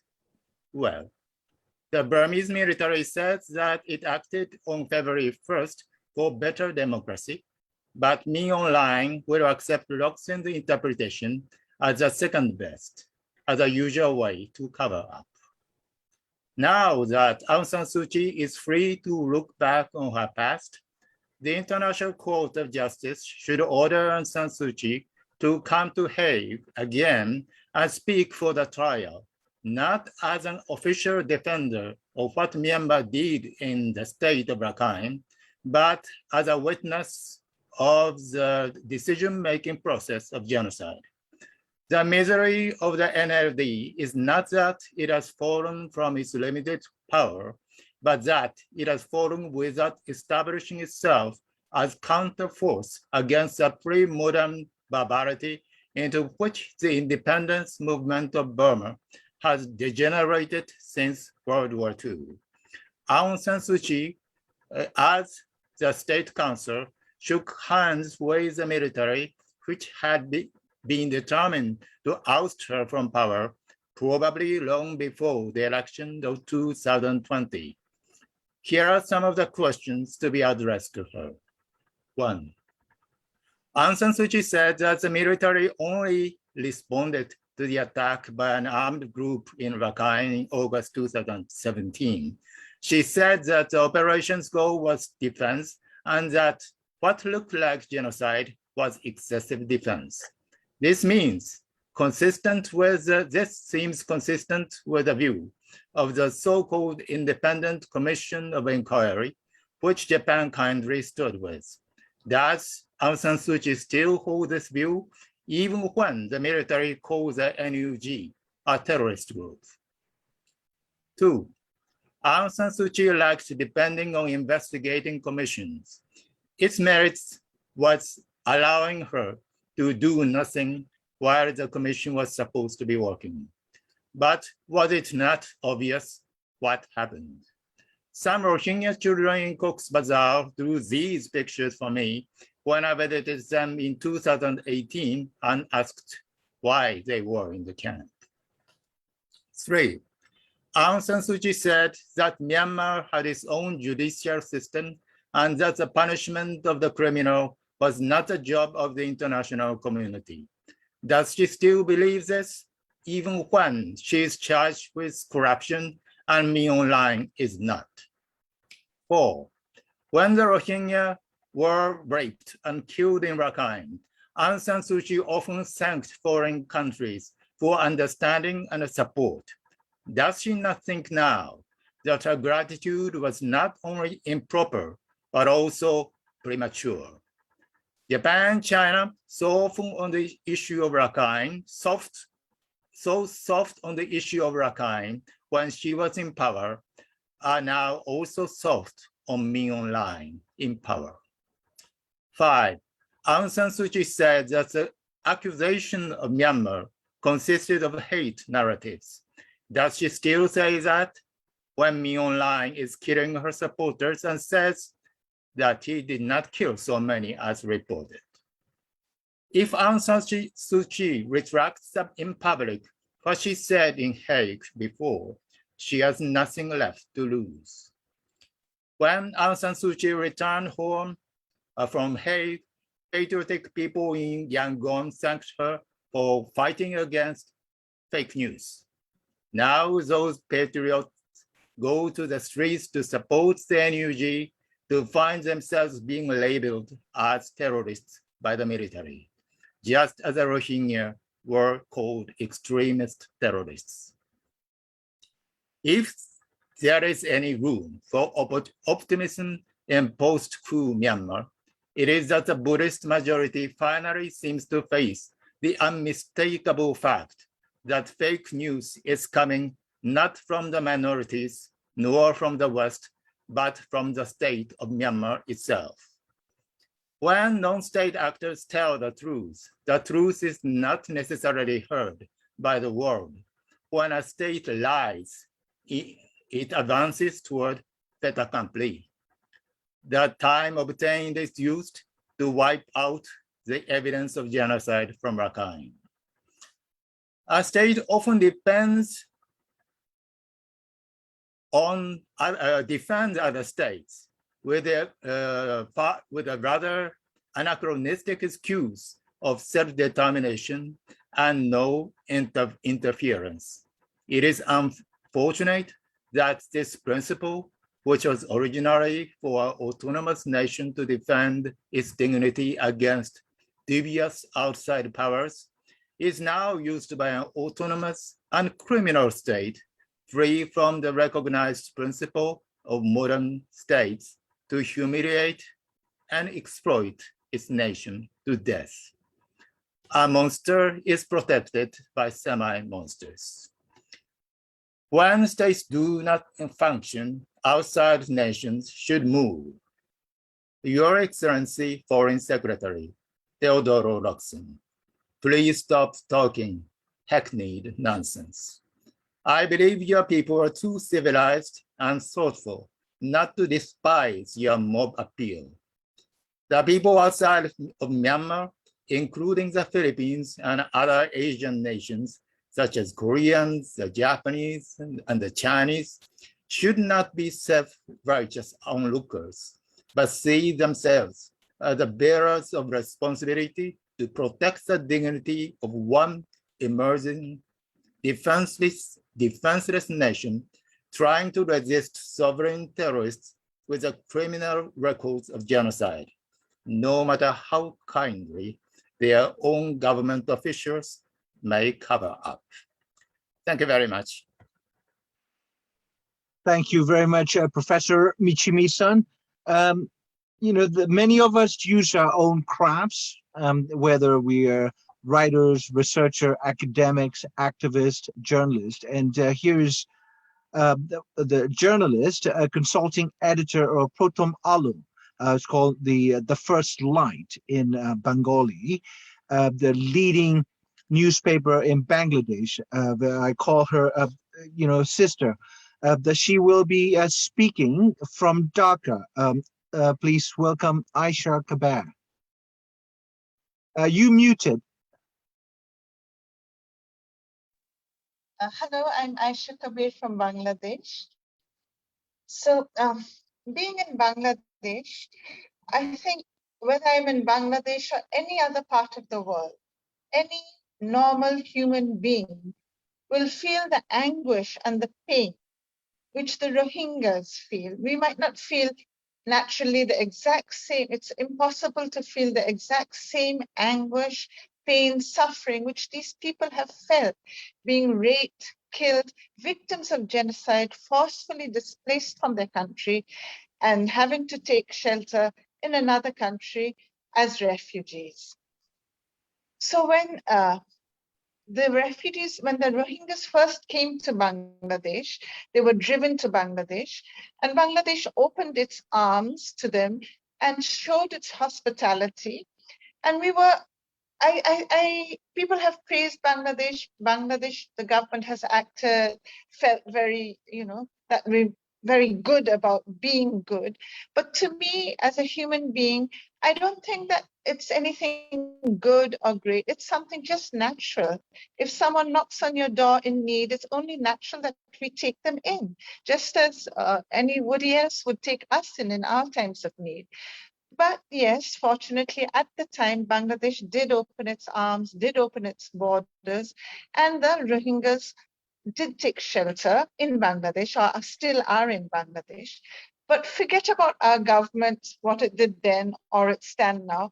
The people themselves, the people themselves, the people living in Cox's Bazar, Teknaf, Ukia, where the Rohingyas have settled for now, they welcome them. But ground reality is that these people, the Bangladeshi people of the host community in that area, they themselves are poor, deprived. And so they did feel an empathy and a feeling of, of people who are suffering like them, but much worse. However, because these people are poor, suffering, economically deprived, that hospitality has started to wear thin. Very unfortunate, but that's the truth. And these Rohingya, but we have, as we in Bangladesh, especially those who are not those in our position, journalists, academics, whether we're in the government or not, we should realize that this animosity shouldn't be fanned up, or, and we shouldn't take that attitude that, okay, you've overstayed and now we are suffering. These people are not here out of choice. The Rohingyas living in Cox's Bazar camps are not in any summer camp having a lot of fun or frolic. They're shipped off to Bhashan Char. Bhashan Char is not a South Sea island where they're having a lot of fun, or it's not a tourist spot. These people are not here out of choice. Rohingyas are brothers, our sisters. They've been driven here. Who I want to address in this particular occasion is the international community, because the international community is coming up with so many solutions. Some are saying, okay, settle in Bangladesh. I think the World Bank recently said, okay, there's a possibility. Why don't they just be absorbed and settle in Bangladesh? People in Bangladesh react. Why will they stay in Bangladesh? Why don't you take them to a third country? It's atrocious the way this debate is going on. These are people. These are not cattle. These are our brothers, our sisters. And the fact is, they are from Rakhine. Why should they even want to stay in Bangladesh? Why should they want to be sent off to another country? They are from Rakhine. It's their right to live in Rakhine. And so my appeal to the international community is stop all this hypocrisy, coming up with different options.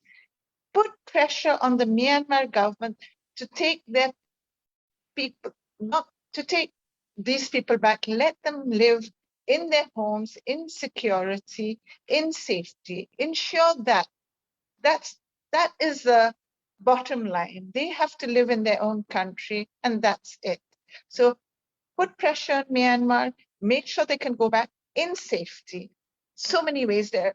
When they want to put pressure on different countries, they can, whether it's through business, whether it's through politics, whatever.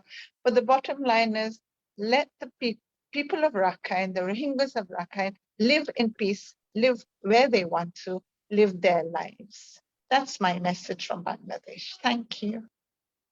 Thank you, Aisha. Her paper has just published Professor Gayatri Spivak's audio visual remark today. And can I now ask a dear colleague, Shebna Mayat from South Africa. She's a High Court advocate and one of the leading researchers on the Rohingya issue since around 2012. And she's also co-founder and coordinator of international awareness campaign called Protect the Rohingya. Shebna. Assalamu alaikum, everyone, and amanva to my Rohingya brothers and sisters who persist under the worst possible conditions. Thank you to the Free Rohingya Coalition for putting together this important commemorative event.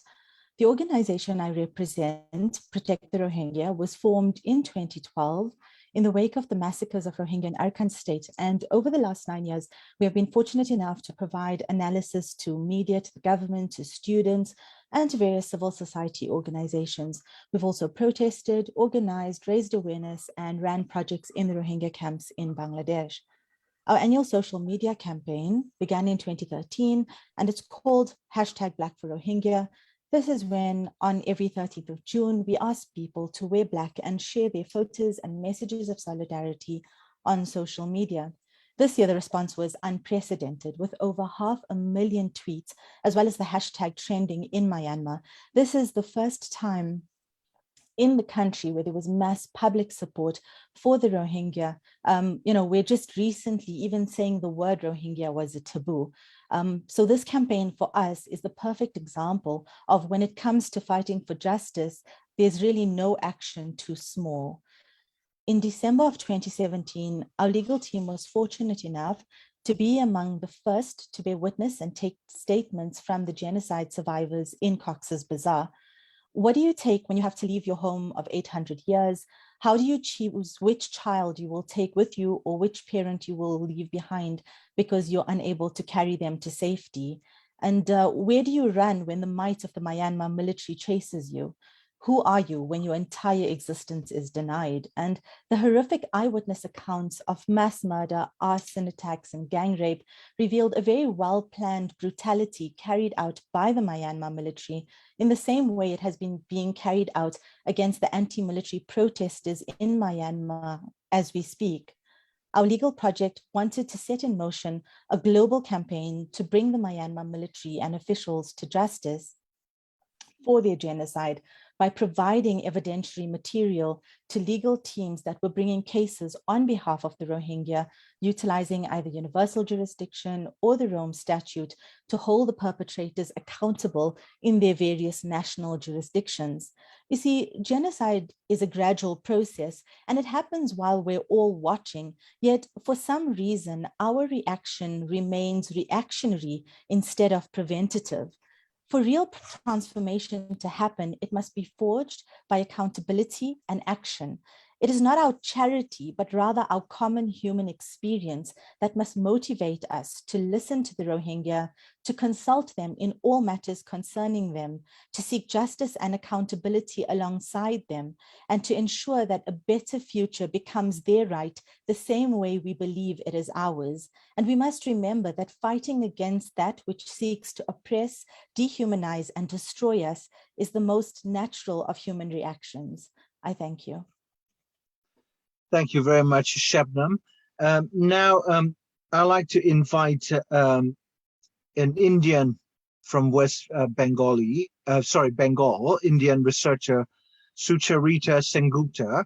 She's been doing research for years on the forced migration issues as a member of Calcutta Research Group, a very renowned research organization out of Calcutta, and she's finishing her PhD at the Graduate Institute in Geneva, and her focus is on Rohingya belongingness under extreme situations and the Rohingyas' resilience and self-empowerment. Sucharita? Yes, hi. So my internet connection is a bit unstable. I'll try to read this over fast. So good evening, everyone from India, especially my brothers and sisters from the camps of Bangladesh. Thank you, Dr. Zerni, for having me over in this very esteemed gathering. I'm really honored. I resonate a lot with whatever has been covered already by speakers from Bangladesh. The refugee rehabilitation policy of the government of Bangladesh has changed quite a few times through years.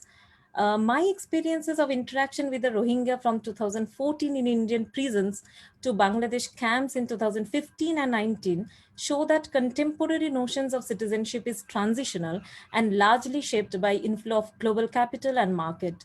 Who belongs has therefore become a political query that can be contested and studied through the themes of migration, citizenship, and membership in the modern nation states.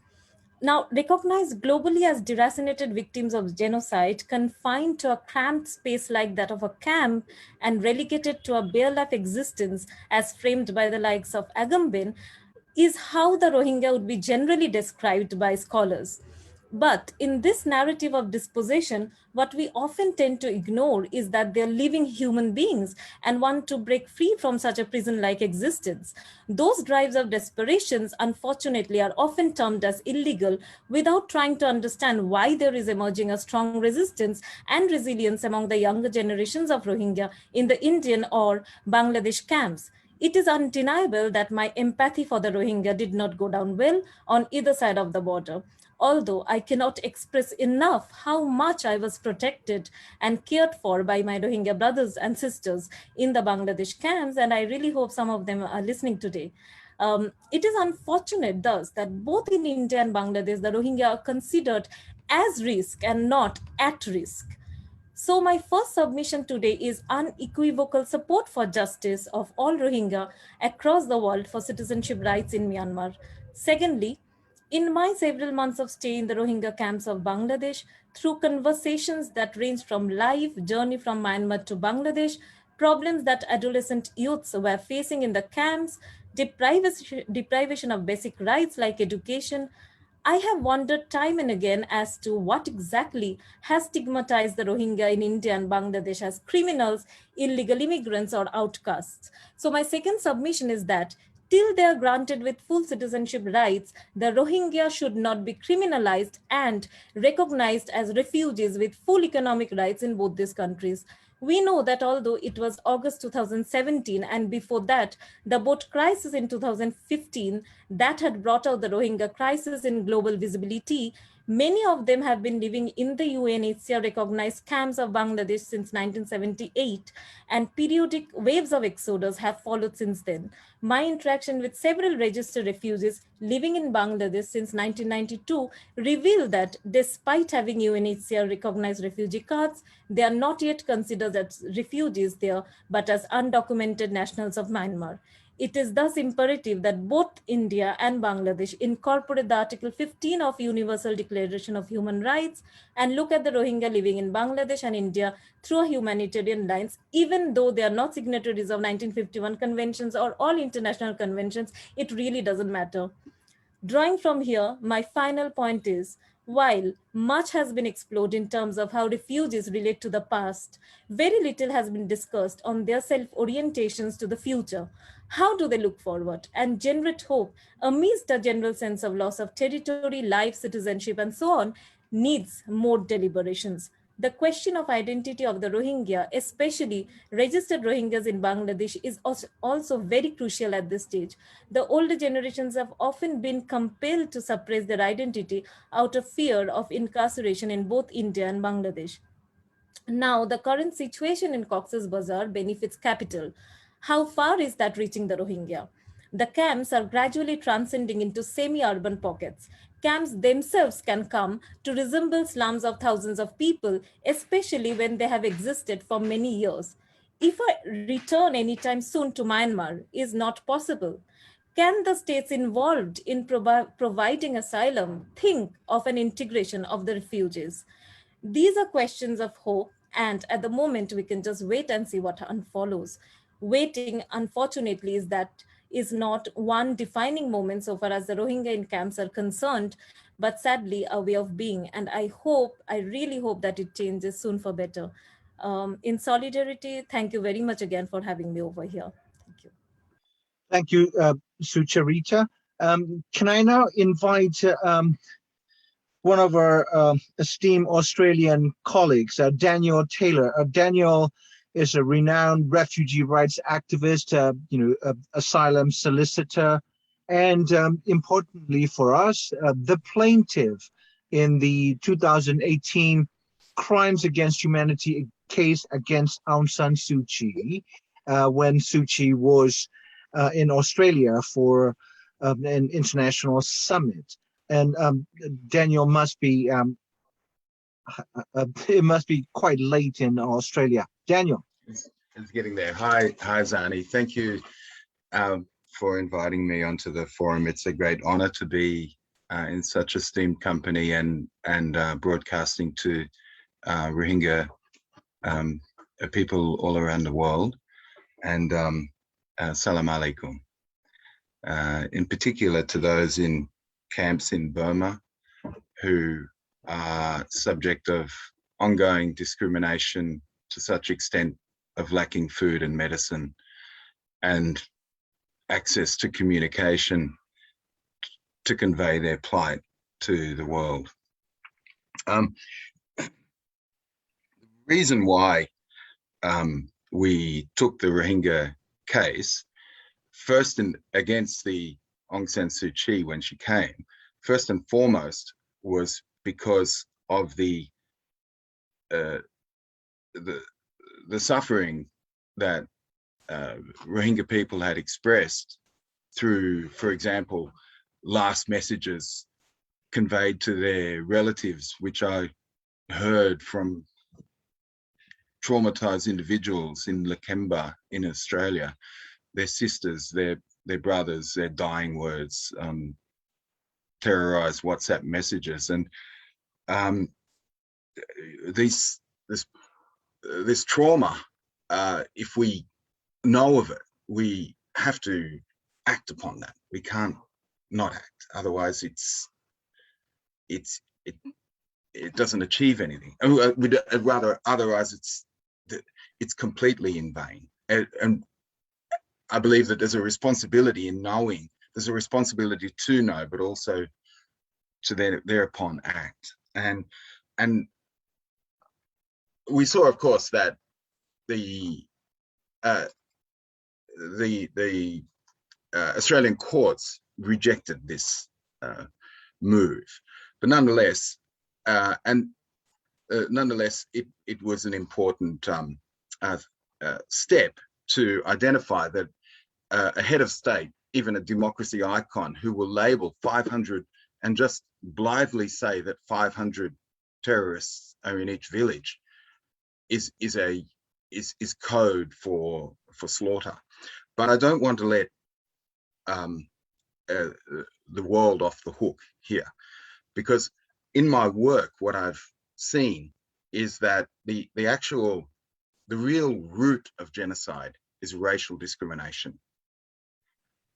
And that is the root of our extrusion policy to extrude out refugees, whether that be from Australia through enforced suicide in internment camps for 9 years.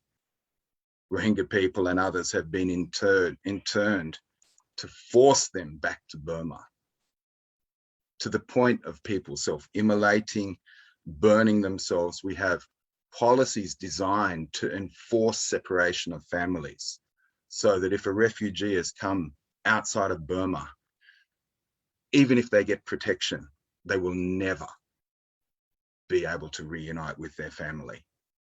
And so this racial discrimination, this destruction of identity, is what we find is really the root of the problem. And it's a common thread between the policies of extrusion which occur from Australia, where refugees are forced to, they're not only, if they've come to Australia, even their name is destroyed.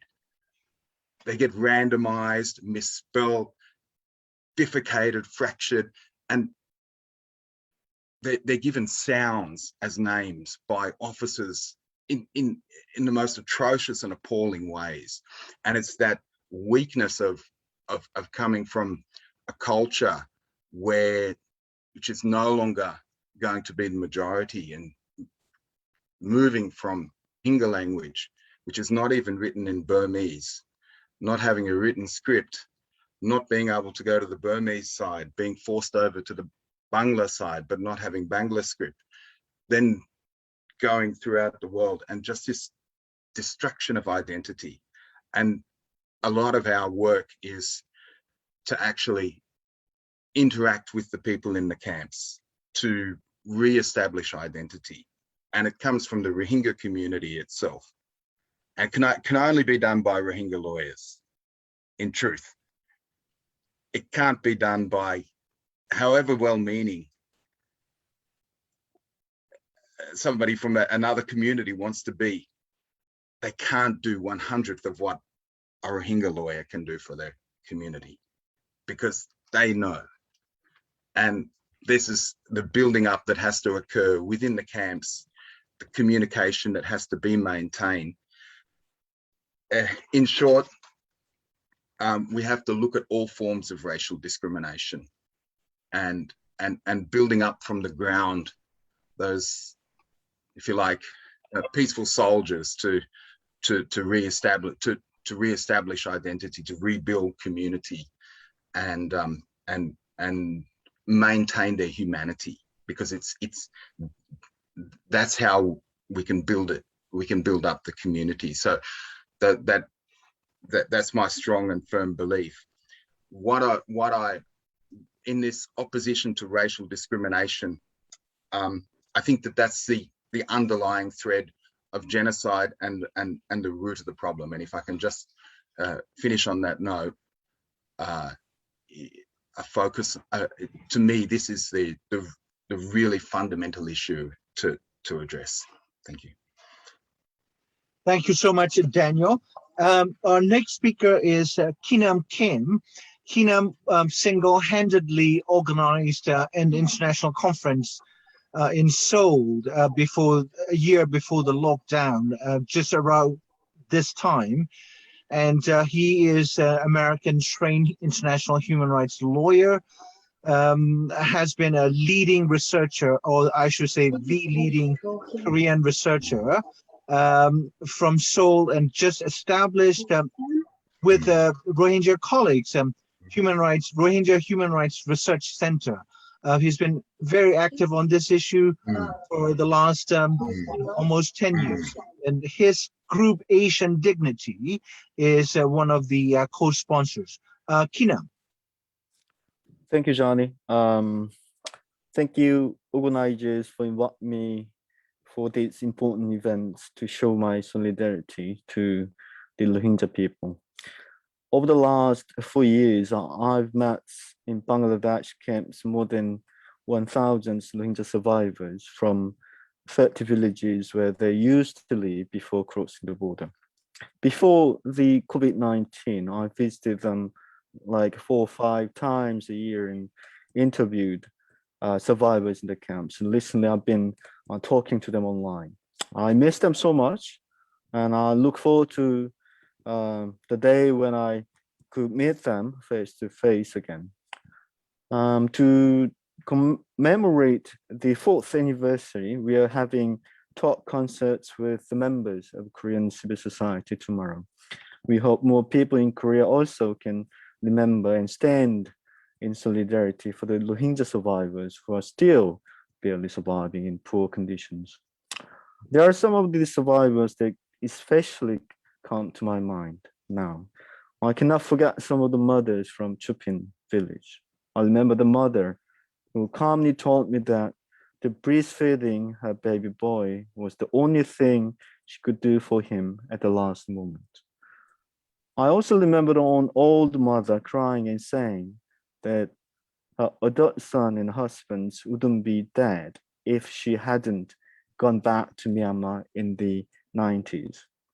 I remember a mom who raised her child from rape with love. I also remember the tears of Rohingya doctor apologizing for not saving more people, although he cured lots of the injured. I remember the old man sobering and asking back what he should do now. Tulatuli village people also came to my mind. There are women who wasn't able to speak a word due to the shock of losing all of her family. A 90-year-old man who barely survived bursted in tears in front of me. Another woman firmly rejected the interview, asking back to me whether I would be doing well if I were in her situation. I also remember the people from Landong village who challenged me, saying, "What can you do? Nothing has changed, though I've testified several times. Why should I give you another?" The only thing I could do was to carry forward documentation projects through the ways the villagers could live or actively participate, and then return the results of them to them. My organization has delivered the reports, recordings in Rohingya language and transliterated versions in alphabet. Most of the people I met wanted justice. They wanted the truth for the death of their beloved ones who cannot come back. We should also ask ourselves if we are responding to their honest request. Rohingya people are not asking for something big or great. Rohingya people are fighting for the things that we take for granted, risking their lives. They just want safety where they can not be arrested or shot just because they are Rohingya. They want to wake up in peace in the morning, not by gunshots.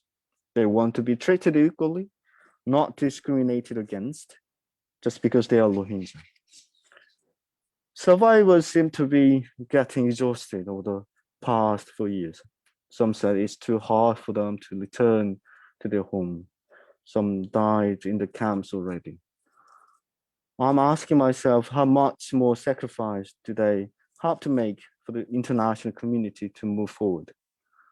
How long should they wait? And what will you do in solidarity? Finally, all I can say now is, I will see you soon. Thank you. Thank you, Kinam. Our next speaker is Dr. Gianni Tognoni. I've known Gianni for almost 10 years, and he's a very pivotal figure in opening up venues for alternative, morally driven justice, or the quest for justice. He is the Secretary General of, or General Secretary of the Rome-based Permanent People's Tribunal, the kind of institution that arose out of anti-Vietnam War movement led by renowned philosophers such as Jean-Paul Sartre and Bertrand Russell. And Gianni has organized a genocide tribunal on Rohingya and other national minorities as early as 2017. And then so, Gianni, the floor is yours. And PPT also is our co-sponsor. Thank you, Gianni, and thank you to all those who have contributed to this very important survey of the situation of the Rohingya case, but also the significance of the Rohingya case in international community and international law. I don't think that I could add many points because it would be redundant to repeat all the evidence. I think that if I went back to see more concretely the text of the verdict in Kuala Lumpur on the genocide, and I think that most, if not all the evidence which have been produced were present in that text. And in that sense, my only observation I would like to do for that is just to underline how the Rohingya case is a model and a tragic case of the distance between justice and law, justice and international law, in the sense that if from the point of view of a people's tribunal with all the evidence and the experts, everything was said about the genocide. And today, the discussion is still both for the competence of International Criminal Court, or the position of the United States and the qualification. It means that really the order of international law is far away from the real life of people. So the main contribution we thought as a tribunal, on behalf of those who were part of the Kuala Lumpur and others, was that it's important to really put the Rohingya case as a model case to show that what is important today is really to not to qualify simply an event like genocide, like the Rohingyas as a genocide, but really a process of continuing genocide. All what has been said about exclusion, discrimination, really are crimes against humanity, because the genocide is an ongoing process, which is in fact looking for eliminating the identity of the community. And we have done that also in the case for migrants who are not a people, are not a minority, as an entity which does not exist, and therefore they do not have a right. We have made that for the Kurdish population. We have made that for the Colombia, for the political genocide of Colombia, because of the long story of destruction of identity. So my point is let's really, and we are doing that, really use in the quote, the Rohingya case as a really provocation to the international law to show that if they are not becoming independent from the political decision and power, the international law is really bound to become irrelevant, as it has become irrelevant in so many cases, like in the case of Rohingyas. The second point I would like in the last one to underline, because also after so many contributions, I think that will be important to look for really what could be done for the future of the real people of Rohingyas. It has been said that that is the third generation of people involved in a process of genocide. I think that whatever could be done in terms of what the colleague from Canada said about training support, just to assure to the generation of Rohingyas the future in autonomy, self-consciousness, and that is also our effort, because the Rohingyas are still in Europe, at least an unknown case, and I commit myself to go ahead in this attention to the Rohingyas in order to be really also for the international lawyers a case of conscience, because every time a genocide like the Rohingyas, so evident, becomes not, remains in impunity, is really an indicator that international law does not exist and does not comply with the commitment to justice that Gregor Stanton was said before in his point. Thanks again, and really all the solidarity for the Rohingya population and all those who are in this moment fighting in Myanmar for a new constitution or whatever future could assure an identity which is compliant with the exigencies of that population. Thanks again. Thank you, Dr. Gianni Tognoni. And our last speaker, fittingly, is a Rohingya refugee resettled in Canada, made something out of his own life, an engineer and a dedicated human rights activist. He's also a brother coordinator of a coalition in Canada and founder and chair of the Rohingya Human Rights Network. Rees Timmerman, and he traveled with us to Auschwitz to learn, to study, and to empathize with previous victims of genocide of the Nazis. Rees, the floor is yours, and I want to thank every one of you, especially those on the US and Canadian East Coast to get up very early to join us, and thank all the distinguished speakers. And so Rees will have the last word. Thank you very much. I'm Rees, as Kozarni mentioned. I'm from Akyab. My parents are from villages which do not exist anymore around Akyab. And I want to thank everybody for taking the time to commemorate with us in solidarity 4 years after the last massacre in 2017, and 10 years, nearly 10 years since the villages of my parents were burned to the ground, and half a century since the atrocities have been taking place in Rakhine and continues to take place. So 4 years since the last massacre, I'm not surprised that international attention is dying and withering slowly. Our schools that are in the refugee camps have a lot of difficulty getting funds to sustain themselves, and I'm sure that's the case with a lot of international NGOs that are also trying to provide services to the people in the refugee camps and in the villages. The Tatmadaw seems to get away constantly with the shield of international events unfolding one after another. Let it be bombings in Palestine, let it be an earthquake in Haiti now, Taliban takeover, or even discovery of mass graves here in Canada of indigenous peoples. And they will continue to get away, and these events will continue to happen like this, and our fate will remain in limbo. So the fact of the matter is, I find myself being in a similar situation how it was back in 2015 when I visited the camps,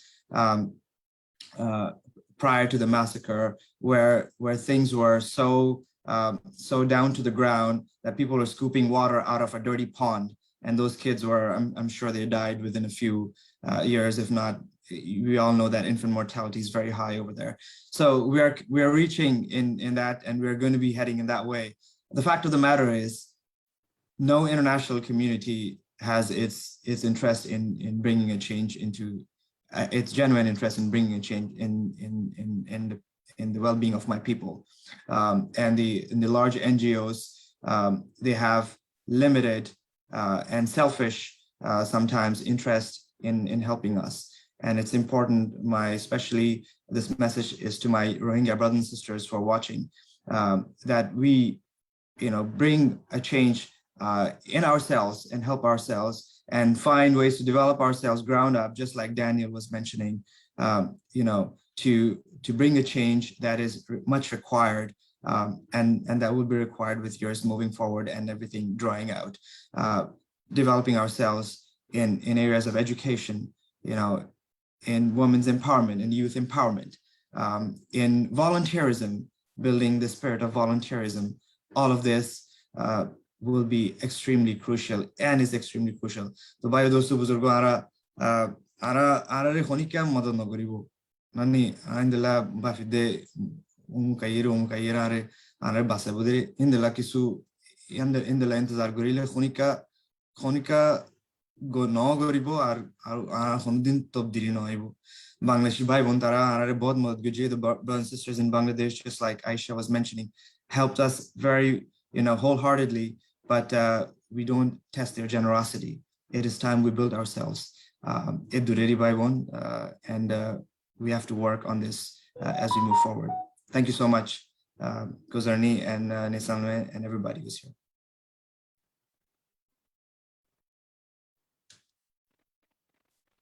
All right, so thank you everyone. So we are going to close the event now. So hopefully next year we will meet again. We will have the same event in next year, the same day, hopefully the same time. We will send you the invitation. Thank you everyone. Thank you. Bye.